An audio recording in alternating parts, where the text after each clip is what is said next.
ठाणे महानगरपालिका क्षेत्रामध्ये शिवसेनेला घवघवीत यश मिळालं. मात्र पाहायला गेलं तर दुसरीकडे भाजपने देखील या ठिकाणी बाजी मारलेली आहे. त्यानुसार पाहिलं गेलं तर ठाण्यामध्ये शीळ ते वडवली, भाजप वाढवली अशा प्रकारचे बॅनर जे आहेत ते कुठंतरी शिवसेनेलाच या सत्ताधाऱ्यांना डिवचण्याचे बॅनर आपल्याला पाहायला मिळतात. आपल्यासोबत जोडले गेलेत खासदार नरेश म्हस्के. सर, काय सांगाल? एकीकडे तुमची ताकद वाढलेली दिसते तर दुसरीकडे भाजपने देखील बॅनरबाजी करायला सुरुवात केलेली आहे. भाजपने जर बॅनरबाजी केली असेल तर त्याच्यावर आमचं ऑब्जेक्शन आम्ही कशाकरता घेऊ? शीळ ते वडवली बरोबर आहे की वडवलीमध्ये पहिल्यांदा इतके वर्षांनी युती झाल्यामुळे भारतीय जनता पार्टीचा नगरसेवक निवडून आलेला आहे. शीळमध्ये युती झाल्यामुळे भारतीय जनता पार्टीचा नगरसेवक निवडून आलेला आहे. त्यामुळे त्यांनी जर बॅनर लावले असतील तर आम्ही ऑब्जेक्शन कशाकरता घ्यायचं? प्रत्येकाला आपला पक्ष वाढवण्याचा अधिकार आहे आणि प्रत्येकाला आनंद व्यक्त करण्याचा अधिकार आहे, तो त्यांनी केलेला आहे. मात्र त्यातच पाहायला गेलं तर निरंजन डावखरे आमदार जे भाजपचे, त्यांचं म्हणणं आहे की जास्तीत जास्त पदं आणि वरची पदं जी महत्त्वाची पदं आहे म्हणजे महापौर असेल या स्टँडिंग असेल ती पदं देणं अपेक्षित असं त्यांचं म्हणणं आणि वरिष्ठांना देखील हे कळवणार आहेत. निरंजनजी डावखरे त्यांच्या पक्षाचे नेते आहेत. त्यामुळे पक्षाचा कशा पद्धतीने फायदा होईल, जास्तीत जास्त नगरसेवकांना कशा पद्धतीने पदं देता येईल हे पाहणं त्यांचं काम आहे आणि त्यानुसार त्यांनी मागणी केलेली आहे. परंतु निर्णय हे वरिष्ठ नेते घेतील. मात्र गेल्या अनेक वर्षापासून भगवा जो येतोय शिवसेनाचाच फडकताना आपल्याला पाहायला मिळतोय.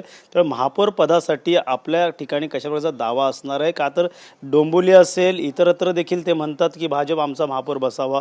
मात्र काय वाटतं, मुंबईमध्ये देखील कोणाचा महापौर बसावा सर्व एक वर्तुळ त्या ठिकाणी महायुतीचा महापौर बसेल. मुंबई असेल, ठाणं असेल, कल्याण डोंबिवली असेल, युती म्हणून लढलेलो आहे. पक्ष हा निमित्त असेल. ठाण्यामध्ये सर्वात जास्त जागा आमच्या आलेल्या आहेत. कल्याण डोंबिवलीमध्ये आमच्या सर्वात जास्त जागा आहेत. त्यामुळे महापौर हा सर्वात जास्त ज्याचे नगरसेवक निवडून येतो त्याचाच त्या ठिकाणी बसणार आहे. त्यामुळे मागणी केलेली आहे त्यांनी. मागणी का करू नये त्यांनी त्यांच्या पक्षाकरता? परंतु निर्णय हा नेते घेतील. देवेंद्रजी घेतील, एकनाथ शिंदेसाहेब घेतील, रवींद्र चव्हाण साहेब घेतील आणि तो जे निर्णय घेतील तो आम्हाला मान्य आहे. उद्या जर निर्णय त्यांनी घेतला, ठाण्याचं 5 वर्ष महापौरपद भाजपाला आणि मुंबईचं 5 वर्ष महापौर शिवसेनेला, ॲक्सेप्ट आहे आम्हाला. पण नेते जो निर्णय घेतील तो. मात्र यामुळे कुठेतरी त्यांची आतमध्येच कुठेतरी खलबतं सुरू झाली आहेत. एक नेता म्हणतो वेगळं, एक नेता त्यांचा म्हणतो मुंबई वेगळं, डोंबिवली वेगळं. हे बघा, प्रत्येकाला आपलं मत व्यक्त करण्याचा अधिकार आहे. त्यामुळे नेते जो निर्णय देतील तो आम्हाला मान्य असेल.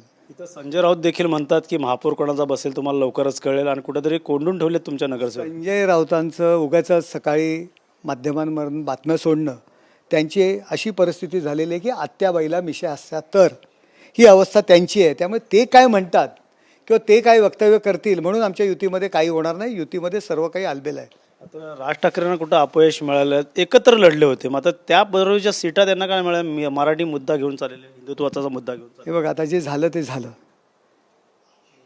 या मुंबईकर, ठाणेकर, कल्याण डोंबिवली, नवी मुंबई या नागरिकांनी, मतदारांनी कौल दिलेला आहे.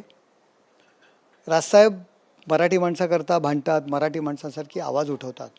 परंतु त्यांच्याकडे इम्प्लिमेंट करणारी, त्यांचे विचार इम्प्लिमेंट करणारी माणसं कशा पद्धतीने काम करतात हे महानगरपालिकेच्या कौल जे मिळालेत त्यातून दिसून आलेलं आहे. ठाण्यात जोरदार एकत्र दोघं बंधू आणि दोघे पक्ष आलेले दिसायला पाहायला मिळत होते. मात्र कुठंतरी त्यांना 0 आणि एकाला 1. मी तुम्हाला माहिती आहे की निवडणुकीच्या आधी 1 आठवडा हा रिझल्ट सांगितला होता तुमच्या माध्यमांना की UBT आणि मनसेला 0 आकडा असेल. थोडंसं प्लस झालेलं आहे. एक आकडा मिळालेला आहे. राष्ट्रवादीला किती जागा मिळणार, काँग्रेसला किती जागा मिळणार, शिवसेनेला किती जागा मिळणार, भाजपला किती जागा मिळणार, हा आकडा 1 आठवड्यापूर्वी तुम्हाला सांगितलेला. कारण आम्ही फील्डवर काम करतो. आमचे पदाधिकारी कार्यकर्ते फील्डवर काम करतात. UBT आणि मनसे संदर्भात मी तुम्हाला सांगतो, मनसे जर बरोबर नसती तर UBT 20 वॉर्डामध्ये उमेदवारसुद्धा देऊ शकले नसते. अशी अवस्था त्यांची. आपण पाहताय जे उमेदवार त्यांनी दिले होते, पराभव झाल्यानंतर कशा पद्धतीने त्यांच्या नेत्यांबद्दल स्टेटस टाकतायत, कशा पद्धतीने मागणी करतायत. UBT असेल नेतृत्वहीन असं ठाणं आहे आणि या ठाणेकरांनी कायम धर्मवीर आनंद दिघे साहेबांवरती विश्वास ठेवला, त्यांच्या अनुयायांवरती विश्वास ठेवला आणि धर्मवीर आनंद दिघे साहेबांची तत्त्व, त्यांचं काम एकनाथ शिंदेसाहेब पुढे घेऊन जात आहेत. म्हणून एकनाथ शिंदे साहेबांवरती या ठाण्याने विश्वास ठेवलेला आहे, नागरिकांनी विश्वास ठेवलेला आहे आणि त्याची प्रचिती या झालेल्या महानगरपालिका निवडणुकीमध्ये तुम्हाला मिळालेली आहे. पाहिलं तुमच्याकडे जिम्मेदारी दिली होती नवी मुंबईची, त्या ठिकाणी चांगलं यश मिळालं, मात्र मीरा रोडमध्ये कुठंतरी अपयश, कमी सीटा आल्या, त्यामुळे शिवसेना कमी जागेवरती. हे बघा, मी नवी मुंबईमध्ये 42 जागा की 10 जागासुद्धा निवडून येणार नाहीत अशा पद्धतीने काही जण म्हणत होती. आज 42 जागा आमच्या निवडून आलेल्या आहेत. 12 ते 15 जागा ह्या केवळ आमच्या छोट्या छोट्या चुकांमुळे गेलेल्या आहेत. एकाच घरात 3-3, 4-4 जे आहे ते स्पष्टपणे तुम्हाला या ठिकाणी सांगतो.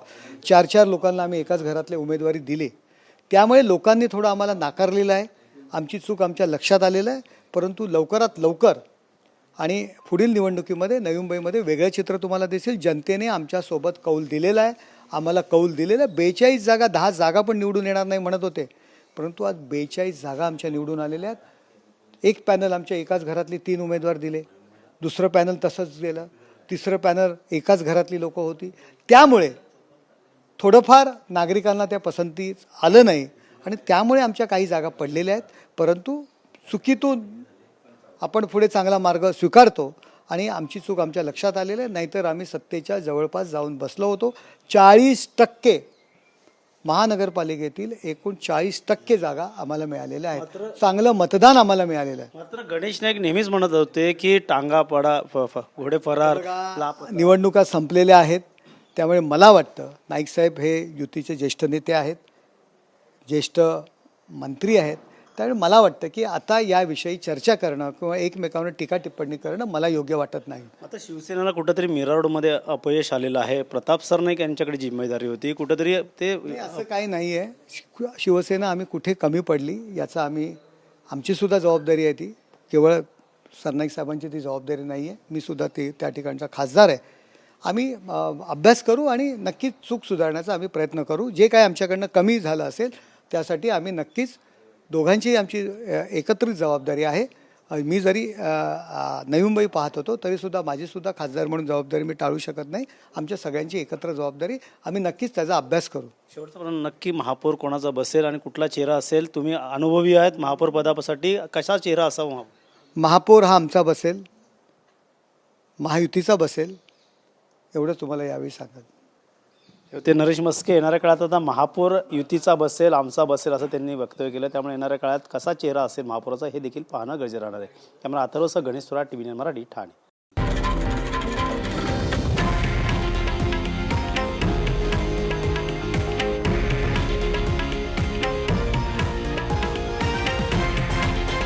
हे आहे देशातील नंबर 1 न्यूज नेटवर्क आणि आपण पाहत आहात TV9 मराठी, एकमेव.